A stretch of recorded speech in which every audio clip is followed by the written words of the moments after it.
who I had this conversation with a few years ago, we spend a lot more time, actually, for better or worse, engaging in conversations with non-Jews than we do with other Jews who are parts of other denominations, right?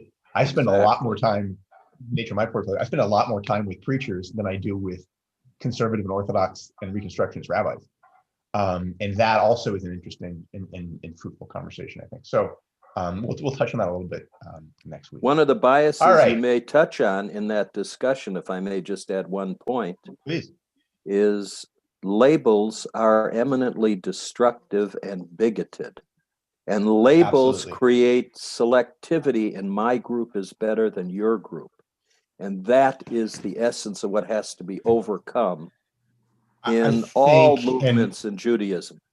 As a teaser for next week, my general operating principle and bias is that those labels are largely functions of institutions, not of people. And that Jews, I generally speaking, see Judaism as a spectrum. And Jews fall where they fall on that spectrum for a number of different reasons that we'll get into. These large kind of behemoth institutions that are in many cases relics of the early 20th century, many of which are failing, now in the 21st century. Those are about labels and boxes. And I agree to your point that generally does more harm than good. All right, so shifting gears a little bit, we're going to talk about, I meant to talk about the environment a little bit today. And I'm going to share my screen because we're going to be kind of informal as we've already been today.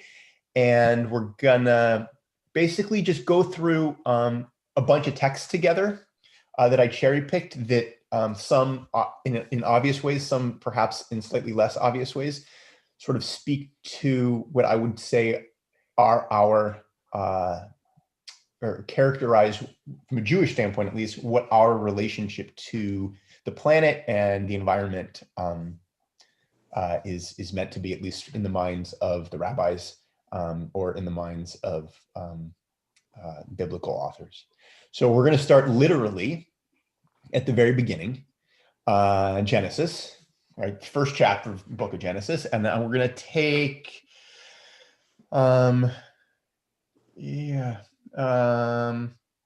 we'll take the first and then we'll take the second two together. So anybody want to read the first little piece here, Genesis? Thanks, Jeff. I think you're muted. And God said, "Let us make man in our image, after our likeness. They shall rule the fish of the sea, the birds of the sky, the cattle, the whole earth, and all the creeping things that creep on Thank earth." you. Right. So I would say the second sentence here, the first half of the second sentence really is the crucial piece, right? Which is this idea that right, God creates human beings and that human beings are given the mandate to rule over the planet and all the animals on earth, right? Dominion over, right, is the way it's sometimes translated, right? So this certainly sets up a power dynamic, I think, right? And in a traditional sense, would say that, fine, so it is ours to do with as we please, and we are in charge, okay? Let's hold that thought in our mind for a second. We're going to hit these next two texts, and then we're going to talk about them all together. The next verse, anybody else want to read? Jeff, you can keep going if you want. God blessed them, and God said to them, "Be fertile and increase, fill the earth and master it, and rule the fish of the sea, the birds of the sky, and all the living things that creep on earth." Right, exactly. Same thing, right? Same 2 verses later, right? Master it, rule, right? So I would say the two operative words from these first 2 verses is that human beings are the masters of the earth and human beings rule over the earth, right? Okay, now we're going to shift things up a little bit. Just the next chapter, right? That God takes Adam, puts him in the Garden of Eden, and tells him that his job is to tend to it until the earth. And this sets up a dichotomy that that has been much explored, most famously by an Orthodox rabbi named Joseph Soloveitchik, in his famous book called Ish Halacha, Halachic Man, which is sort of an Orthodox explanation of Jewish law and how it's binding on human beings.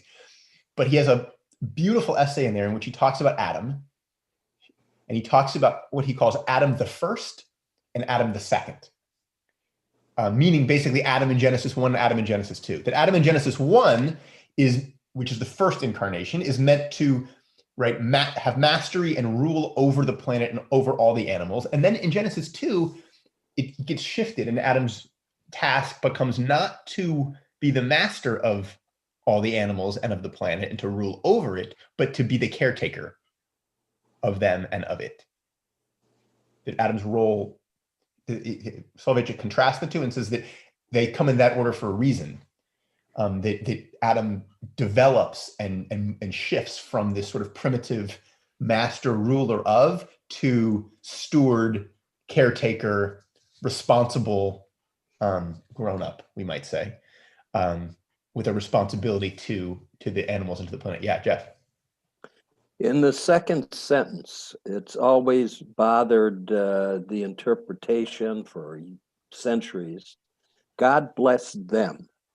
And they bring up the thought that God made man and woman simultaneously in one body. Right. And that is, at least the interpretation I took from that reading. And the other issue, which is age old, is the fourth word in the very first line, the us. Right. Who is us? Right. And, right. The traditional answer is God, speaking to God's, ministering angels or whatnot. Or also, you might also interpret it sort of as the royal we, right? That God is limitless. God is not singular, right? But yes, and in the second piece, yes, this idea that this is all based on a sort of, if we're going to, at least I would say, as I like to say frequently, meet the text where it is. Right, because I'm certainly not one who thinks that God, literally created human beings as we know human beings today. But yes, Jeff, to your point, right, that God said to them, this idea that the first human being was actually created as both male and female, and then ultimately, split, as it were, into two separate beings. But yeah, two great pieces to point out, right? So here we have the kind of evolution, which I think then sticks, and almost every other text we have here then follows this idea of human beings not necessarily being the rulers or masters of the planet or of the natural world or the animal kingdom, but human beings being caretakers and responsible to tend and look after the world and the animals that are on it. So this text from Leviticus, we're not going to, maybe we'll read the whole thing. I'm actually going to kind of gloss over it.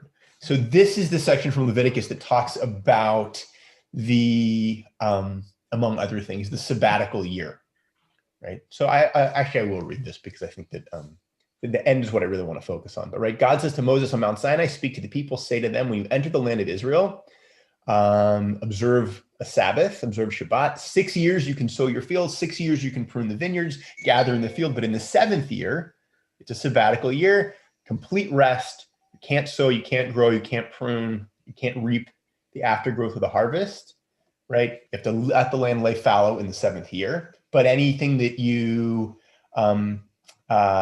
but you can eat whatever the land during, right, but you can eat, sorry, forgive me, I lost my place in the text. Right, same thing with slaves. Slaves go free in the seventh year, right? So this is all about a sabbatical year. At the very end, the last couple sentences, I'm going to skip down here. Says here, when you sow in the eighth year, when you replant in the eighth year, you'll still be eating old grains from the prior crop until the ninth year when the crops come in. Last sentence. But the land must not be sold beyond reclaim, for the land is mine. You are but strangers resident with me. and that's what I want to focus on this idea. The land is mine. God saying to the people, it's not yours. It's not yours. You're tenants, basically, right? You got a long lease, but it's mine, which I think has interesting implications as to how and what our responsibilities are to the land, to the planet, if it's not actually ours, right? If we are but stewards, that it belongs to God, and thus, we have a certain obligation to treat it a certain way, to care for it a certain way. And one of the principles that is used in many different aspects of Jewish thought and Jewish law, I would say, is this concept of bal tashchit, which literally means it's not about not wasting, it's about not destroying. And this is this piece of Deuteronomy that talks about that when you wage war against the city, when you lay siege to a city and you capture it, you're not allowed to destroy its trees. You can't cut them down. You can eat from them, but you can't cut them down. Are trees of the field human to withdraw before you and besiege the city? No, right? The trees can't run away. Only trees that do not yield fruit can be destroyed. So a fruit tree, you're not supposed to destroy. You may cut them down for constructing things, and right, but you can't destroy things. And this concept gets expanded by the rabbis over the centuries to really be this prohibition against destroying things. And many would argue applies to destroying the planet as well, right? That if you can't destroy a tree, you also ought not to destroy the planet. You also ought not to destroy the natural world that we just established a minute ago, right? Doesn't even belong to us. It belongs to God, right? And in that same sense, right, that we sort of have a long-term lease. Here's this line from Ecclesiastes, right? That, indicative of Ecclesiastes, that the generations come and go, right? But the earth remains hopefully forever, right? That we are here, but for a short amount of time. And I think in our contemporary context, what I would read into this piece from Ecclesiastes is the fact that we're here for a short amount of time, but we leave a lasting impact for better or for worse, right? We're here for a short amount of time, but we can leave things better than we found them, or we can leave things a lot worse than we found them, right? And I think it's here. Let me just look quickly. Might not be actually. Yeah, there is. So I won't say that now. I'll get to it in the text in a minute.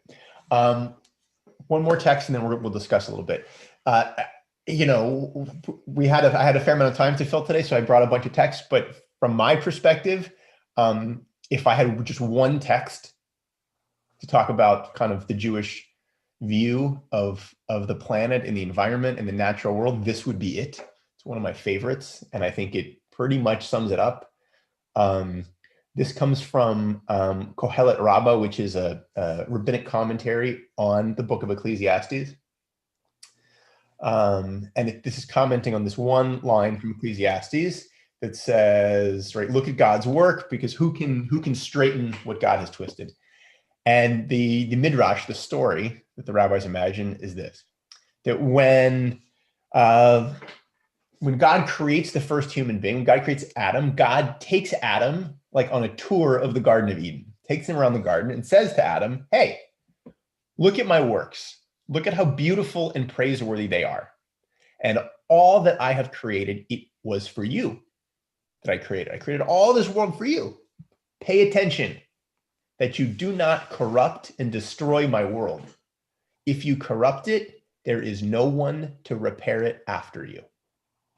And not only that, you cause the death of the tzaddik, right? So, right, this idea that God says to the very first human being, here, this is the world. I made it for you. Don't mess it up, because if you do, nobody's going to clean it up after you, right? Like what I tell, my daughter, right? Honey, you make a mess, you got to clean it up, because I'm not going to do it for you, right? That, I think, to me is, I think, a pretty strong kind of central imperative, right? That it's ours, it's on us, right?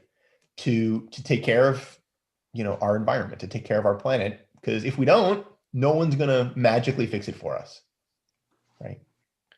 Thoughts, reactions, reflections, Roy? Couple of questions on these various texts you cite. Is the website Safari a place to find things like this? That's one. Absolutely. I got most of these from Safari just because it's so easy. Yes, Safari is a great place. It is like anything else. It is like anything else. Most of what you're finding in Safari, unless you go straight to just like look into the primary text. But if you search for any topic, you'll find sheets like this that somebody created, and how good they are or not is up to that person. No one's editing them, but yes, absolutely, it's a great place to go look for things like this. It's we've talked about this many times. I love books. A bunch here at home, a bunch at the office, and even at the office where I have more things that would pertain, like I have Kohelet Rabbah, for example. I'm not reaching to the shelf to find this. It's just it's so much easier to just pull it up. It's a I don't think the rabbis could imagine the world in which we live today, where you can find any piece of Talmud, any text. It's a wonderful blessing. But yeah, Safari is terrific. And when was this written? Oh, good question. Kohelet Rabbah is probably like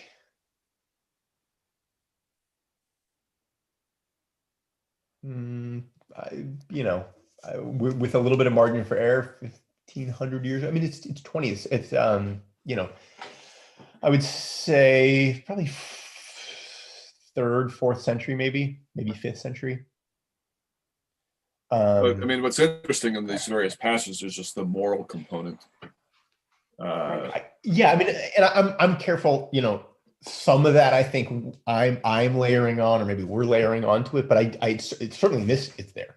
I think layering it onto the biblical text might be a little bit of us, seeing the text as we are rather than as it is. But I absolutely think it's there. Absolutely. Okay, we're gonna go a little further, and then we'll keep chatting.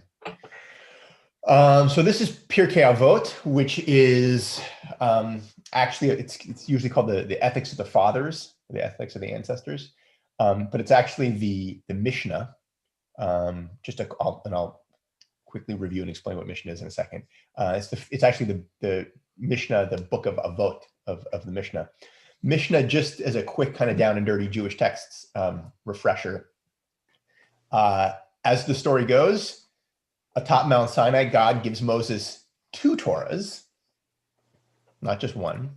God gives Moses the written Torah, as we know it, but God also gives Moses something called the oral Torah, an oral tradition that is then passed down and not written down orally from generation to generation. And in fact, the very beginning of the book of Avot in the Mishnah tells this story, that atop Mount Sinai, God gives Moses the oral Torah. Moses gives it to Joshua, to the elders, so on and so forth, to the Sanhedrin, and to us, the rabbis. Right, trying to create this chain from Moses to the rabbis. This oral tradition, this oral Torah, ultimately gets written down, of course, as most things do, in the 2nd and 3rd century by Rabbi Yehuda Hanassi, and is the Mishnah. Then what happens is that the Mishnah gets taken, and basically Talmud is the Mishnah with a tremendous amount of rabbinic commentary about whatever the Mishnah is talking about. So that's the kind of down and dirty. So Pirkei Avot gets picked out because it has lots of wonderful little sayings and kind of proverbs and things from Mishnah. So this is from Pirkei Avot. It says there are 4 types of character in human beings. One that says mine is mine and yours is yours. And this is commonplace. This is the most common type of person. And there's then one who says mine is yours and yours is mine. This is considered to be an unlearned person. And then there's one that says mine is yours and yours is yours. And this is, a pious person. And then there is one who says, mine is mine and yours is mine, right? And so if we think about this, I picked this because on the surface, it probably doesn't really seem like it relates to our topic today. But I think if this is clearly saying that the most venerable type of person to be is one who says, what's mine is yours and what's yours is yours. And if we see ourselves as being responsible to each other in that way, if we see ourselves and our actions as having consequence beyond ourselves for other people, right, then the way we treat our lived environment has ramifications beyond ourselves, right? Because it's not ours, it's yours too, right? Does that land for people, or am I just like, crazy here? No. Lori, no, I'm not crazy, or no, it You're not doesn't crazy. land for you? Sorry, I was sort of talking out loud to myself as I was writing. Anyway, it does make sense that if that means, as it comes to the planet, that we're supposed to be good stewards. Mm-hmm. And that would, if we want to be the highest form of human, which would be a pious person, then it would make sense that we would take care of what is somebody else's. And then therefore you can kind of extrapolate that to the whole planet. Yeah. I think it fits into the same idea in a way of the view that Judaism has of the human body, right? Which is that it doesn't actually belong to us, right? Without getting too in the weeds here, right? I see your hand, Jeff, just a sec. Without getting too in the weeds, right? The reason that under traditional Jewish law, organ donation is not actually permitted and autopsies are not permitted and piercings and tattoos and such are, not permitted depending on who you ask, has to do with the fact largely that the human body is something that you're not meant to desecrate because it's not yours. It's a long-term lease for you while you're here, right? But it's not yours to, I lease my car, right? I have to turn it back in 3 years looking more or less the way it looked when they gave it to me. Otherwise, I'm in some trouble if I have a door missing or whatever, right? I think there's a similar idea that Judaism has, to the planet, that it's not ours, that we're meant to have this responsibility for it. Yeah, Jeff.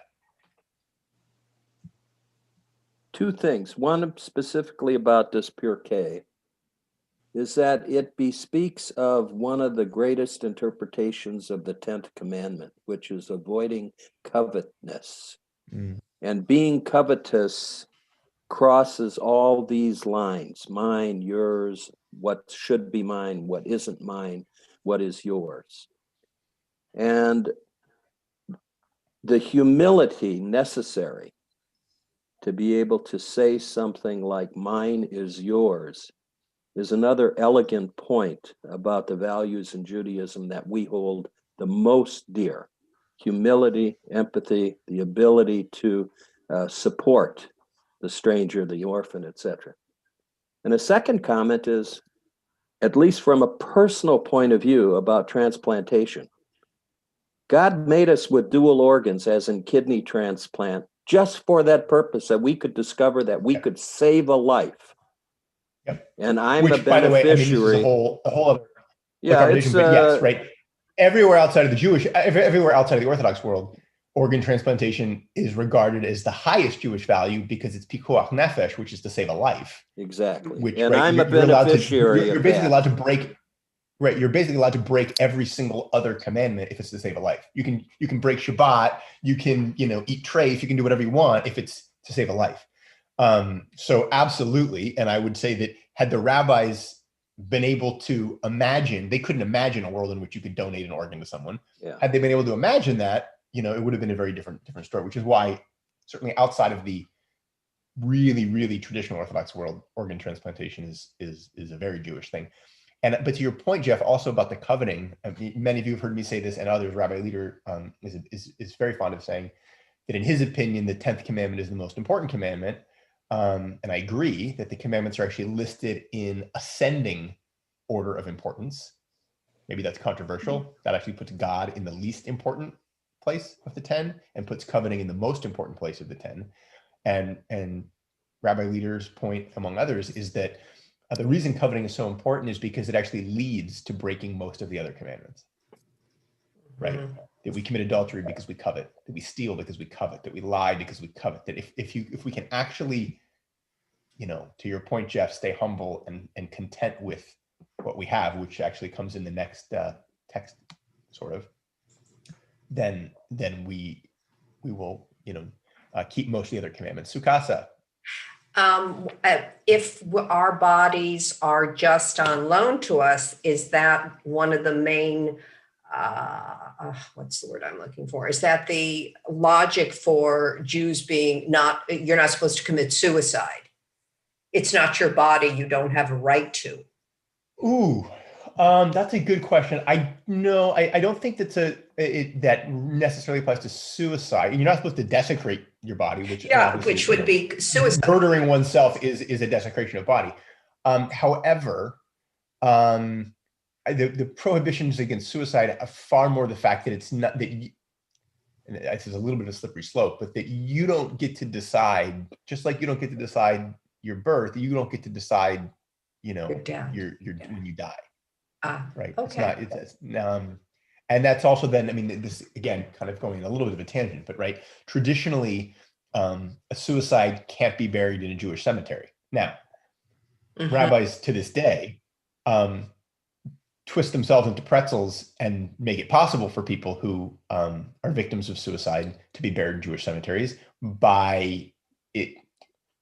through a process by which from a Jewish standpoint, they make it very, very difficult to actually classify a death as a suicide, right? So they would say, well, the person didn't actually die from suicide. They died from, a mental health issue, right? That maybe resulted in suicide, right? So they find ways to allow that to happen in the same way that, right, capital punishment is on the books in Judaism, but the rabbis then made it virtually impossible to ever enact.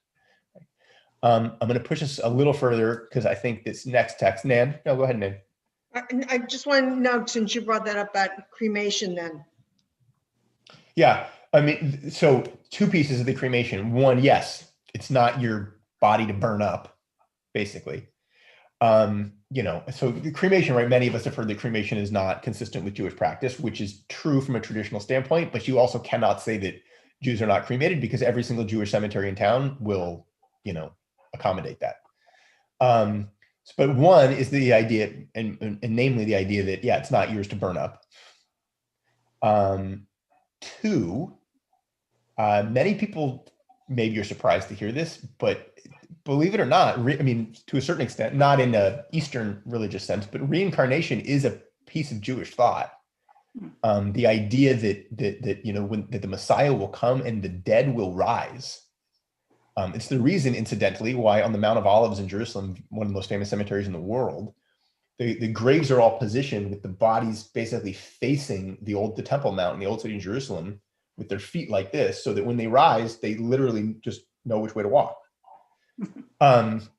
Right. So that whole idea of, the dead rising is more challenging when you've burned up the remains. And then I'll, unsolicited, I'll just give you my own personal take on it, which is powerful for me anyway. I've stood in front of the, crematorium or whatever they call it, at funeral homes before, and I've also stood in front of the crematorium at the concentration camps, and they're the same. They're eerily the same. And so from my perspective, to me, there's a powerful argument to say, like, that's not what we do to ourselves. That's what, they did to us. And beyond that, my sense, and this is just a very personal opinion, but there is something, we've, I think, all unfortunately been to many funerals. It's certainly a part of rabbis' lives. To me, there's something very fitting and appropriate to a burial. just my own personal feeling and opinion, but there's something that just feels very appropriate about it that I don't feel. But again, we certainly live in a world in which people have choice, and many people choose to be cremated. And here's like the great game rabbis play. Here's how I'm going to bring this back to our topic. Many people choose to be cremated because they find it to be more ecological. Mhm. They think it's more ecological, right? Either in the like ashes to ashes, dust to dust kind of way, or they think it's more ecological because it's quite literally takes up less space. Cemeteries take up a lot of land, a lot of space, and what has become a common practice for Jews, at least, which is kind of trying to turn cremation into something that's a little bit more Jewish, which is to say, so someone's cremated and then the remains are still buried just as you would, bury a casket. Because I am confident in saying, grandma in an urn on the mantle is not Jewish. Grandma in an urn in the cemetery is different, right? But takes up less space. It's more ecological, many would say. So in that spirit, back to our topic of the day here, a favorite text of mine, which actually comes from, this is the Talmud, this is actually from the Talmud, but the original text comes also from Pirkei Avot, which is this question of that the rabbis get asked: who is truly worthy of being called wise? Right? Who is wise? And their answer is, who is wise? The one who sees and anticipates the consequences of his behavior. The one who sees and anticipates the consequences of his behavior, which I think says a lot about this, right? Which is this notion that, right, our actions have consequences, that the way we live our lives has environmental consequences, has effect far beyond us and far beyond our lifetime. Right? And just because it's where we're just talking about coveting, and it happens to be one of my favorite texts, period, the second half of this, right? Who is mighty? They say to him, again, citing the Pirkei Avot, the mighty person is the one who masters his desire. Who is worthy of being called wealthy? The one who is who's basically happy with his lot. Sameach bechelko is the Hebrew phrase, right? One who's happy with his lot. Back to Jeff, your point about coveting, right? Which I think is, again, not related to our topic today, but since it's here, incredibly true. But back to the piece here, right? The wise person is the person who sees and anticipates the consequences of their actions and their behavior, right? That what we do, that how we live, has ramifications far beyond ourselves and far beyond our time in which we live. Who is the Alexander in there? Is it supposed to be Alexander the Great? That's a very good question. I have absolutely no idea, but I will find out. This is actually, I pulled this version. I'm actually more familiar with this text just from the Mishnah, which doesn't have that. That piece is an addition of the Talmud. So I will find out. It's a really good question, Roy. I don't know. Okay. Let me keep going here. Another piece of Talmud now, or the Babylonian Talmud. And here, anybody want to read this? Lori, thanks. Rob Judah said in the name of Samuel, to enjoy anything of this world without a blessing is like making personal use of things consecrated to heaven, since it says, the earth is the Lord's and everything in it. Our Hanina, I guess it's Bed Rabbi Papa Hanina said, Ben Papa. Okay, to enjoy this world without a blessing is like robbing the Holy One, blessed be he, and the community of Israel. So I think there's a couple of things to take from this, but before I'm just giving it to you, what are your takeaways from this little piece? Because I think it's rich with, at minimum, two ideas. Let's see.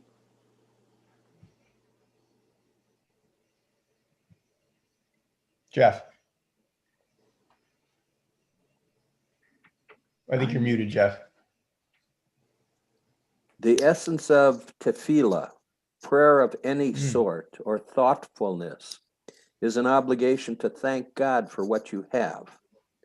And the idea that everything, as we've already said, stems from, comes from, and God is responsible for all, so that whatever your lot is, you have to appreciate the source.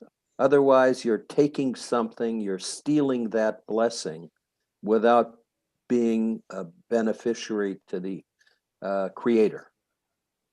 Right. And I would add and say, because I think some of us, I think maybe from a theological standpoint, we might argue with that idea. I'll say what Rabbi Leader is famous for saying, which is whether or not we believe that, whether or not we believe that everything in the world and everything in our lives stems from this, from the source.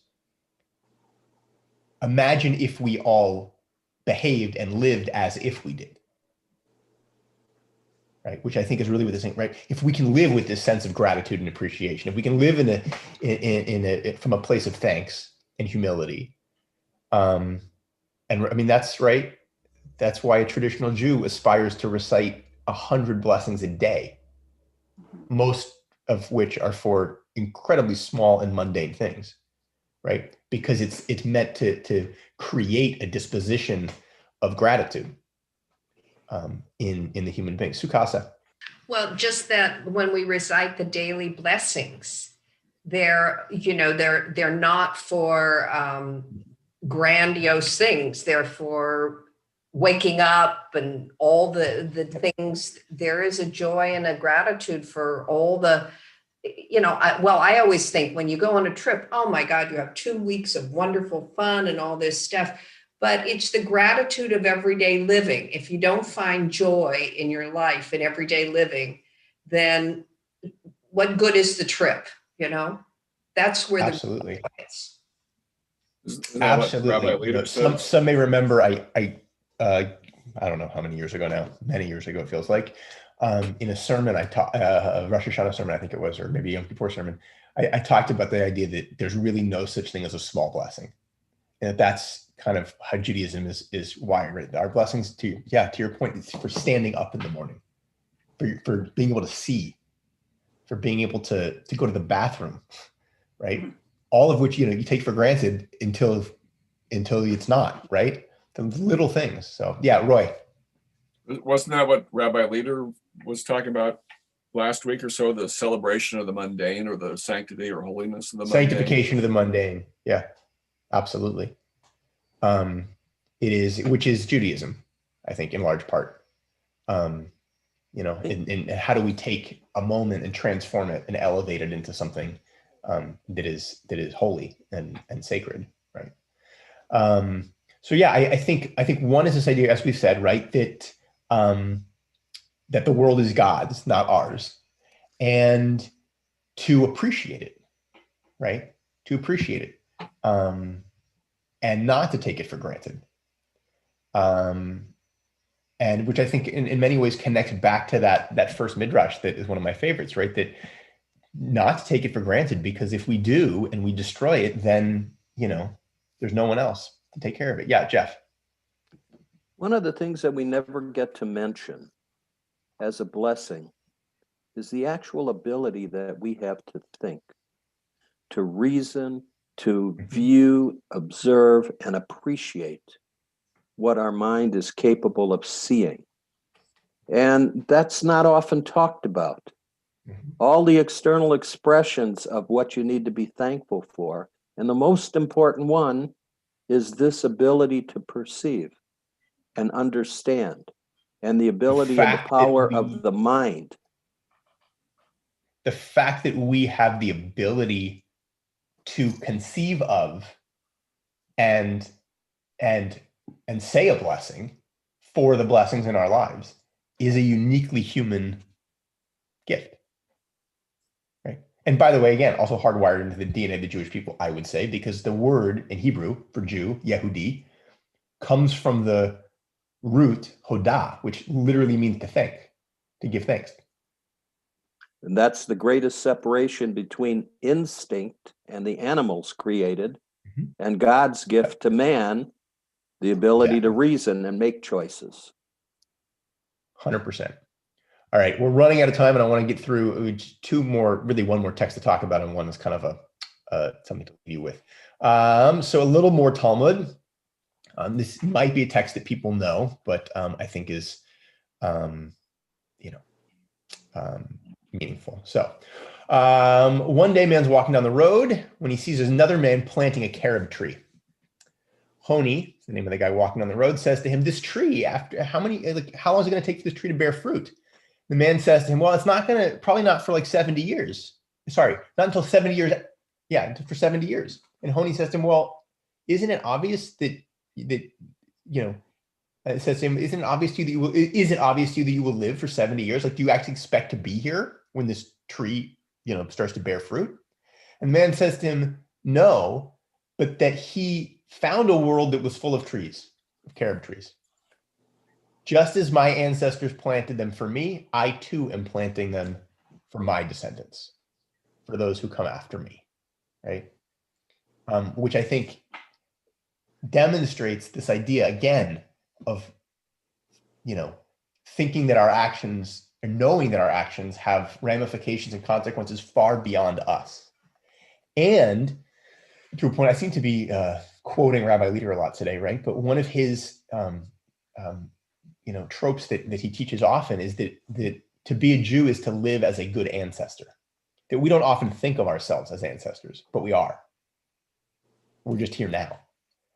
And if we were to live as good ancestors, well, then we should be caring for the planet so that it's here for our children, grandchildren, great-grandchildren, and generations beyond that we will never know or never meet, right? Thoughts? Concerns? Okay. So then I have one last little piece just as kind of like a, party favor, as it were. Reb Nachman of Bratslav, a pretty famous Hasidic rabbi, had this prayer for nature that I think is just a beautiful piece to sort of kind of leave us with today. And it goes something like this: "Grant me the ability to be alone. May it be my custom to go outdoors each day, among the trees and grass, among all growing things, and there may I be alone and enter into prayer, to talk with the one to whom I belong. May I express there everything in my heart, and may all the foliage of the field, all grasses, trees, and plants awake at my coming to send the powers of their life into the words of my prayer, so that my prayer and speech are made whole through the life and spirit of all growing things." And I think that, I don't know about anybody else, but to me, I think that's also one of the beautiful things about nature and the natural world, which is that it usually, I think, evokes within us a sense of awe and a sense of wonder. And I think that for many of us, it is easiest to feel a sense of that which is greater than we when in nature. The sanctuary is probably a close second for many of us, but there's something about being in nature, I think, that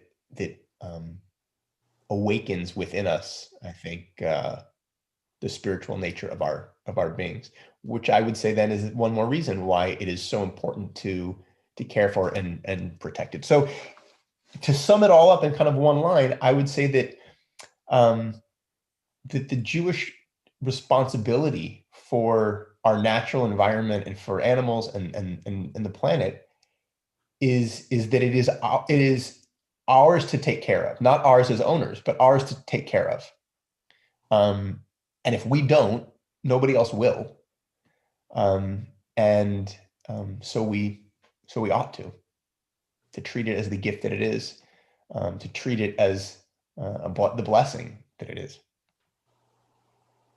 Jeff. There's a certain unity in creation when God created the grass, the trees, everything that we see in our physical world. he gave them a soul as well as giving a soul to us. And in a sense, we share that universal soul with nature. That's why we appreciate nature so deeply, because it strums a chord within our soul, that there's a unity of soul to everything. I know that I love nature. I love a sunset. For me, that's where faith and spirit exists, not necessarily in right, but just the fact that Absolutely. it's faith in its absolute essence. Agreed. Roy. Are you familiar with the Goldman Awards? I've heard of them. That's about as familiar as I can be. That'd be worth exploring because, you know, it's in essence the Nobel Prize of sort of community environmental activism. And it was started by Richard and Rhoda Goldman. Rhoda Goldman's from the Haas family, i.e. Levi Strauss. And so I had a former partner who used to work with both Richard Goldman as well as Walter Haas. And so I used to go to those ceremonies when I lived in San Francisco. And it's one of my sources of inspiration, particularly since I'm a Berkeley graduate and both those guys are associated with Cal. So, but I would, you know, it's an annual award. You can watch the videos of the ceremony, but more or less what they do is what we've just talked about today. Yeah, I think, you know, and purposely we didn't, and I don't want to make this in any way political. But I think it's, and I've always thought that it's odd that, you know, environmentalism in any way is seen as political or partisan. If nothing else, from my perspective, environmentalism is actually a selfish and self-interested cause because it's for ourselves. It's because we want to have, you know, I grew up in LA. I remember, you know, we had this awful air quality that we're checking now every couple of days because of fires and all this, right? I vividly remember, you know, being a kid in the 80s and not being able to have recess because the smog was too bad. Every morning, the front page of the LA Times had the smog index for the day, right? You'd fly into LAX and you would see this brown layer. You know, you'd be on the 10 freeway, you couldn't see the Hollywood Hills. Forget the Hollywood sign of the observatory, right? And we changed that radically, right? So it's a selfish thing, really. It's enlightened self-interest, and I actually think that's in many ways the Jewish take on it too. Is that this is your world? You know, God says to Adam in that midrash that I love so much. This is your world. Take care of it because you have to live there, and if you don't, I'm not going to fix it for you. You know, nobody's. You know, no white knight is coming to do it for us. So. It's interesting. Thank you all for indulging me today.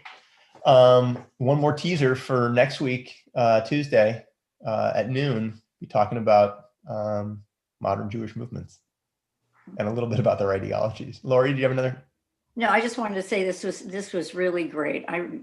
You brought up stuff that I've thought about for a long time and couldn't put into words. So I appreciate that very much. Thank you. You know, the other piece I'll say is that Tu B'Shvat, which comes, you know, usually in January, sometimes February, kind of just as spring is about to trying hard to begin, right? Which is, you know, in essence, a holiday for the new year for the trees, but in contemporary context has become this sort of Jewish, I would say, environmental, eco-conscious sort of day and celebration because it's not just trees, right? It's the whole, all of nature. So it is definitely kind of baked in. And I mean, I'll also say that I think, you know, we frequently forget, although we come across it in many texts, that our ancestors were an agrarian people. If they didn't take care of the earth, there was no harvest and there was no crop. And that meant, you know, not getting to eat, and it meant no livelihood. You know, we are so, I think as moderns, removed from that process that it makes it sometimes harder to remember. All right. What is it? Thursday. Happy Thursday, everybody. Take care. Thank you. Thank you, Rabbi. Thanks much.